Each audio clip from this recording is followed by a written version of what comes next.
রাজ্য সরকারের সমস্ত সচিবালয়ের কর্মীদের জন্য নয়া বদলি নীতি চালু করল রাজ্য সরকার। নয়া নির্দেশিকা অনুযায়ী বিভিন্ন দফায় একই দপ্তরে 12 বছরের বেশি সময় ধরে কাজ করছেন এমন কর্মচারীদের অন্য দপ্তরে বদলি হতে হবে। তবে কর্মদক্ষতা বাড়ানোর উদ্দেশ্যে এই নয়া বদলি নীতি বলে রাজ্য সরকারের তরফে দাবি করা হলেও এর পিছনে বিরোধী কর্মচারী সংগঠন, বিশেষ করে কোঅর্ডিনেশন কমিটির ক্ষমতা খর্ব করার অভিসন্ধি রয়েছে বলে অভিযোগ উঠতে শুরু করেছে। মহাকরণ সূত্রে খবর, সচিবালয়ের কমন ক্যাডার অর্থাৎ upper division clerk, head assistant, section officer, grade 1 typist, supervisory grade typist এবং সিনিয়র সুপারভাইজারি গ্রেড টাইপিস্টরা নয়া বদলি নীতির আওতায় আসবেন। ইতিমধ্যে এই নীতির প্রতিবাদে সরব হয়েছে কংগ্রেস এবং সিপিএম এর কর্মচারী সংগঠনগুলি। তাদের অভিযোগ, এই পদ্ধতি সম্পূর্ণ অবৈজ্ঞানিক।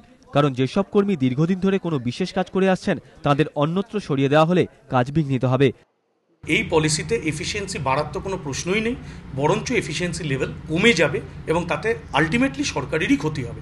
যে বা যারা এটা করছেন তারা সরকারকে ক্ষতি করার উদ্দেশ্যেই এই কাজটা করছেন। আসলে আমাদের কর্মীরা সব জায়গায় যেখানে আছে প্রচণ্ড দক্ষ কাজ, এইটা হয়ে গেছে অসুবিধে। কাজ করতে যে এই দক্ষ লোকগুলোকে নিয়ে সমস্যায় পড়েছে।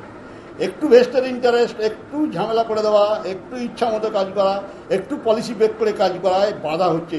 আমাদের লোককে ট্রান্সফার করার একটা লক্ষ্য নিয়ে হচ্ছে। বিভিন্ন সচিবালয়ের 5,500 কর্মচারীদের মধ্যে প্রায় 3,500 কর্মচারী এই বদলি নীতির ফলে এক দপ্তর থেকে অন্য দপ্তরে সরে যেতে বাধ্য হবেন। দীপক ঘোষ, এবিপি আনন্দ, কলকাতা।